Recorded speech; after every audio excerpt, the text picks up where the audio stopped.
మన వారాహి సిల్వర్ జ్యువెలరీలో అద్భుతమైన ఆఫర్స్ పొందండి మరియు కారు గెలుచుకునే గొప్ప అవకాశం. గత కొన్ని నెలలుగా తెలంగాణలో కేబినెట్ విస్తరణ ఉంటుంది అని వార్తలు వస్తూనే ఉన్నాయి. న్యూ ఇయర్ కి ఆశలు నెరవేరుతాయి అనుకుంటే సంక్రాంతి మూడాలు అడ్డొచ్చాయి.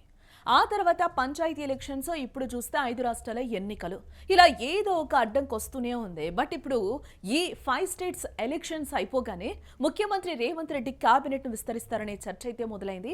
ఇప్పటికే కాంగ్రెస్ ప్రభుత్వం వచ్చి అటు ఇటుగా 2.5 ఏళ్లు కావస్తుంది. నెక్స్ట్ 2.5 ఇయర్స్ కి ప్రభుత్వం ఇంకా స్ట్రాంగ్ గా తయారు చేయాలి అంటే ఖచ్చితంగా కేబినెట్ లో కొత్త రక్తం కావాలి. అధిష్టానం కూడా పూర్తి స్థాయి మంత్రివర్గం ఏర్పాటు చేయాలని గట్టిగా డిసైడ్ అయినట్టుగా తెలుస్తూ ఉంది.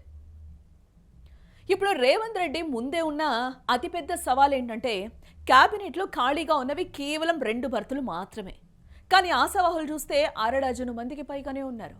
మరి ఈ 2 పోస్టుల కోసం ఎవరి పేరు ఫైనల్ చేస్తారు? ఇక్కడే ఒక పెద్ద సస్పెన్స్ నెలకొనుంది. కేవలం విస్తరణ వరకే పరిమితం అవుతారా, లేక ప్రక్షాళన చేసి ఇప్పుడున్న కొందరు మంత్రులను తప్పించి కొత్త వారికి ఛాన్స్ ఇస్తారా? కేవలం 2 భర్తలు మాత్రమే ఫిల్ చేస్తే మిగతా ఆశావాహులు ఎలా సంతృప్తి పరుస్తారు అనేది ఇప్పుడు గాంధీ భవన్లో హాట్ టాపిక్ గా మారింది. కేబినెట్ విస్తరణ నేపథ్యంలో ఇప్పుడు కొత్తగా 2 పేర్లు బలంగా వినిపిస్తున్నాయి. బీసీ కోటాలో రాములమ్మ, ఓసీ కోటాలో కోమటిరెడ్డి రాజగోపాల్ రెడ్డి తీవ్రంగా ప్రయత్నిస్తున్నట్టు తెలుస్తోంది. ఇద్దరు ఫైర్ బ్రాండ్స్, ఇద్దరు బీఆర్ఎస్ మీద నిప్పులు జరుగుతూ ఉంటారు. ఇప్పుడు మునుగోడు ఎమ్మెల్యే రాజగోపాల్ రెడ్డి, అలాగే ఎమ్మెల్సీ విజయశాంతి ఇద్దరు కూడా అమాత్య యోగం కోసం కళ్ళు కాయలు కాజాలా ఎదురు చూస్తూ ఉన్నారు.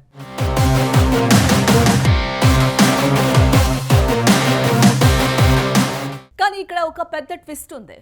వీళ్లకు పదవులు ఇవ్వకపోవడంతో వాళ్ళు లోపల తీవ్ర అసంతృప్తితో ఉన్నారు. సమయం దొరికినప్పుడల్లా మండల్లో రాములమ్మ, అసెంబ్లీలో రాజగోపాల్ రెడ్డి సొంత ప్రభుత్వాన్ని ఇరకాటంలో పెట్టే కామెంట్స్ అయితే చేస్తూ ఉన్నారు. వీళ్ళ అసంతృప్తి చల్లార్చాలి అంటే ఖచ్చితంగా పదవి ఇవ్వాల్సిందే అని హస్తం పార్టీ పెద్దలు భావిస్తున్నారు. రాజగోపాల్ రెడ్డికి అధిష్టానం నుంచి ఆల్రెడీ పక్కా హామీ ఉంది. కానీ ఫ్యామిలీ కోట అడ్డుపడుతోంది. ఇంకోవైపు బీఆర్ఎస్ మీద బాణాలు వెయ్యాలి అంటే లేడీ ఫైర్ బ్రాండ్ గా విజయశాంతి కేబినెట్ లో ఉండాలి అని గట్టి చర్చ అయితే నడుస్తోంది. వీళ్ళు మాత్రమే కాదు, పోటీలో ఇంకా చాలా మంది తలపండిన నేతలు కూడా ఉన్నారు. మల్లెడ్డి రంగారెడ్డి అమాత్య యోగం కోసం గట్టిగానే పట్టుబడుతూ ఉన్నారు. ఇంకా బీసీ వర్గం నుంచి పీసీసీ చీఫ్ మహేష్ గౌడ్ పేరు కూడా ప్రధానంగా చర్చకొస్తూ ఉంది. ఇక గవర్నమెంట్ విప్స్ గా పనిచేస్తున్న ఆది శ్రీనివాసు, బీర్ల ఐలయ్య కూడా ప్రమోషన్ కోసం వెయిట్ చేస్తున్నారు. మున్నూరు కాపు వర్గం నుంచి ఆది శ్రీనివాస్, యాదవ్ వర్గం నుంచి బీర్ల ఐలయ్య తమకు కేబినెట్ లో చోటు కల్పించాలి అని కోరుతున్నారు. కానీ కేవలం 2 పోస్టులు మాత్రమే ఫిల్ చేస్తే వీళ్ళకు ఛాన్స్ రాకపోవచ్చు. అందుకే వీళ్ళంతా కేబినెట్ రీషఫుల్ జరిగితే బాగుండు అని కోరుకుంటూ ఉన్నారు.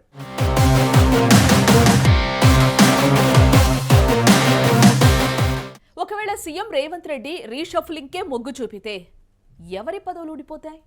ఇప్పుడు కొంతమంది మంత్రులు పెర్ఫార్మెన్స్ మీద సీఎం తీవ్ర అసంతృప్తిగా ఉన్నారని టాక్ అయితే వినిపిస్తుంది. వాళ్ళ పోర్ట్ఫోలియోలు మార్చడమా, లేక డైరెక్ట్ గా కేబినెట్ నుంచి తీసేసి కొత్త వారికి ఛాన్స్ ఇస్తారా? ఇప్పటికే చాలా మంది నేతలు ఢిల్లీ లెవెల్లో లాబియింగ్ చేస్తూ ఉన్నారు.